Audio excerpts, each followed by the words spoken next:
Salut les amis, j'espère que vous allez bien. Donc ce soir, nous allons parler d'une équipe vraiment formidable.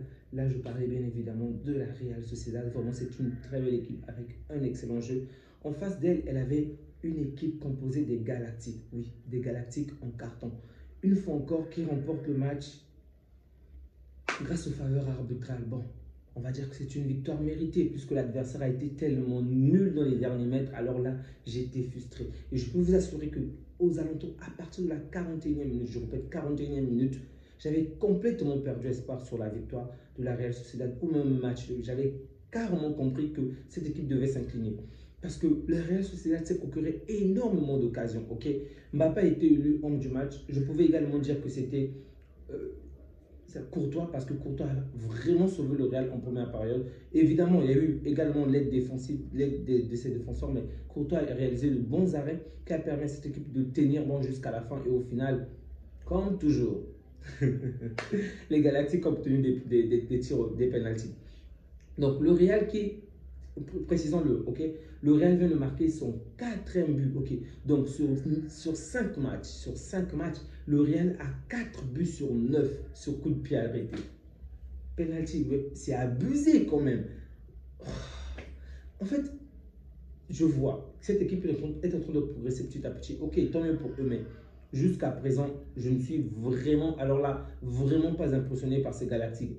En face d'elle, si elle avait juste une équipe avec on va dire, une attaque un peu plus cohérente que celle qu'on avait aujourd'hui, les Galactiques auraient coulé depuis très très longtemps. Il y a eu de très bonnes occasions. Malheureusement, les joueurs de la Real Sociedad, je ne sais pas s'ils se sont passés le mot aujourd'hui pour ne pas marquer, pour ne pas être dangereux.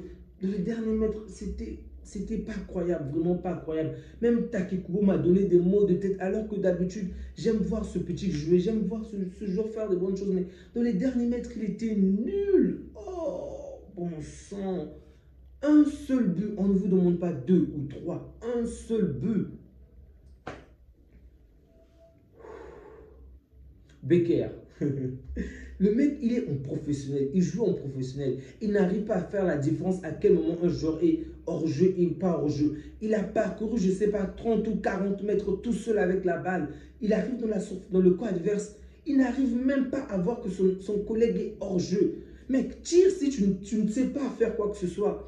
En fait, ils savent dribbler, ils savent se passer la balle, ils savent aller de l'avant. Mais lorsqu'ils sont devant le camp adverse, lorsqu'ils sont devant la surface, lorsqu'ils sont en face du gardien adverse, les mecs ont oublié tout. Il leur faut des post-notes, il leur faut des notes pour qu'ils comprennent à quel moment tirer, à quel endroit tirer, comment tirer. Parce que là, cette équipe avait toutes les armes nécessaires aujourd'hui pour battre le Real. Rendez-vous compte, c'est le 3e match à domicile et vous ne faites que perdre. Le pire, c'est que elle peut encore tenir, hein, ok, son blague, si cette équipe continue à jouer de cette manière, il est fort probable qu'elle puisse finir dans le top 10, ok. Malheureusement pour le championnat espagnol, parce qu'en Angleterre, peut-être que d'autres équipes auraient déjà pris sa place, mais bref, ça m'énerve. On ne peut pas compter sur une équipe de la capitale, sincèrement. Les équipes de la capitale sont toutes nulles, vraiment. Si ce n'est pas une, excepté l'Atlético de Madrid.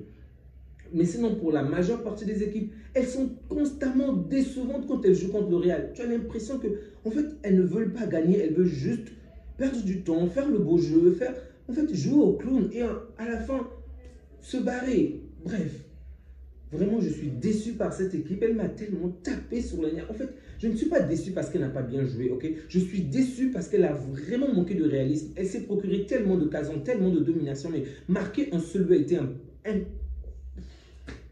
je manque des mots. De l'autre côté, le Real Madrid, une fois encore, qui a vraiment brillé par son absence. Aucune cohérence de jeu, aucun milieu de terrain.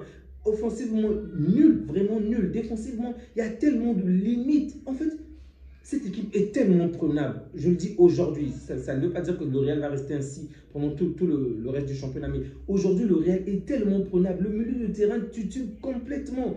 On attaque, on voit très bien les limites de ces joueurs-là. Même comment ça l'appelle déjà? Vinicius a été tellement de la provocation aujourd'hui. Et ça aussi, ça m'énerve. Ok, les pénaltys pour moi sont justes. Il n'y a rien à dire dessus. Mais lorsque le mec perd le contrôle et que lui, il va commettre la faute, pourquoi on ne le sanctionne pas? En fait, ces joueurs-là sont tellement devenus de la simulation. Et même Rodrigo, un joueur que je mettais à part aujourd'hui, m'a quand même déçu. Le dernier carton jaune que Les joueurs de la Real Sociedad obtiennent, c'est sur simulation de Rodrigo. On ne l'a même pas touché. On s'est à peine approché de lui. Et puisque l'arbitre était assez loin, je ne peux pas en vouloir à l'arbitre, ok? Mais je ne suis pas fan des joueurs qui jouent constamment sur la simulation. Ok, c'est du foot, c'est du sport, il faut parfois avoir du vice. Ce que je comprends pour certaines personnes, mais je ne suis vraiment pas fan. Déjà, je ne suis vraiment pas fan de ces joueurs-là qui jouent constamment sur le mensonge.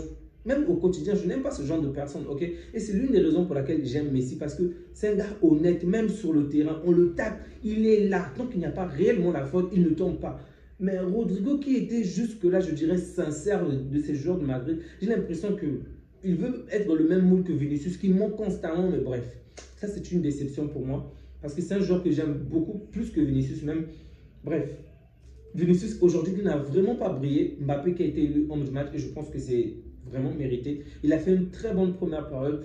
Une deuxième période, bon, à l'exception des 2 buts du Real marqués sur coup de pied arrêté, je ne les ai vraiment pas trouvés fameux, ça il faut le dire. Je ne les ai vraiment pas trouvés fameux, mais c'est le Real de Madrid. Ils parviennent à faire la différence.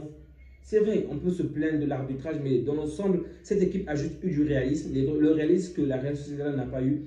Ça m'énerve, hein, vraiment ça m'énerve, parce que là ça nous met d'une certaine manière une toute petite pression face à Gérone. Donc il va falloir que nous également de notre côté qu'on puisse aller de l'avant, qu'on puisse gagner. Du côté du Real Madrid, la mauvaise nouvelle c'est Diaz qui est sorti sur blessure. J'espère pour lui qu'il va rapidement se rétablir et se faire chicoter lorsqu'il sera là. Donc le Real qui gagne aujourd'hui, il se rapproche à un peu plus de points par rapport à nous. Le Real est deuxième, on est premier. C'est encore possible que nous puissions éclater Gérone demain. Je garde confiance en mon équipe. Les amis, on se dit à bientôt. N'oubliez surtout pas de liker, de vous abonner, ça fait toujours plaisir.